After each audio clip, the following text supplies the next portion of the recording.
म एक गरिब हो। म एक गरिब हुँ, तर मेरो परिभाषा प्राय गरी मानिसको स्थितिलाई दिइने गरिन्छ। साँच्चै भन्नुपर्दा मैले कहिलेकाहीँ सोच्ने गर्छु, आखिर मेरो नामकरण जन्मजात नै गरियो कि गरियो मेरो परिस्थितिले। म पूर्ण रूपमा आफ्नो अस्तित्वबाट वञ्चित छु, तर वर्तमान पनि पूर्णतामै जिउँदैछु, रम्दैछु, सिक्दैछु र स्वीकार्दैछु। मलाई गरिब हुनुमा कुनै आपत्ति छैन। गुजारा चलिरहेको छ त जीवनको, म त्यो लुकाएर राख्न नसकिने अनि गनेर पनि गन्न नसकिने अथाह सम्पत्तिको के गरौँ?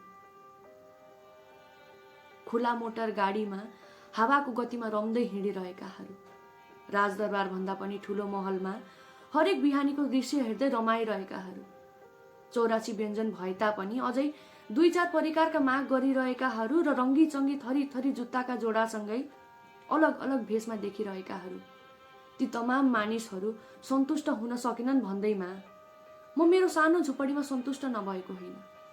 म यही सुक्खा रोटीमा सन्तुष्ट नभएको होइन। म यही एक सरो लुगामा सन्तुष्ट नभएको होइन र यही एक जोडी फ्याटफाटे चप्पलमा पनि सन्तुष्ट नभएको होइन। मैले आफ्नो अतीतलाई स्वीकारेर बाँच्न सिकेको छु। गरिब भए तापनि इमान ठुलो धन मानेको छु। मेरो श्रम, मेरो मेहनत, मेरो औजार अनि हतियार भनौँ, अनि मेरो यो हाँस्दो खेल्दो जीवन सायद एउटा प्रकृतिको सुनौलो उपहार।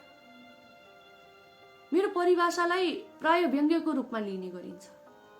मानिस आफ्नो अहोदाबाट डगमगिँदा समाजले उसलाई नकार्ने गर्छ, अनि यसको प्रतिफल यो त गरिब भएछ। मेरो लागि यो एउटा परिभाषा हो भने सायद अरूको लागि भ्रम या विचार। बराबरी गर्न थालियो भने त सायद संसार एकअर्काकै डाहाले मर्थ्यो होला होइन र? जस्तै गुलाब चमेलीको सुवासले अनि चमेली गुलाबको सुन्दरताले। मलाई लाग्छ सबैलाई विशेष रूपमा एउटा उपहार दिएको हुन्छ र त्यसलाई स्वीकार्न नसक्नु उसको असक्षमता। म गरिब भएर पनि म सक्षम छु। म गरिब भएर पनि म सन्तुष्ट छु। म गरिब भएर पनि म भरिपूर्ण छु र म गरिब भएर पनि म जीवन्त छु।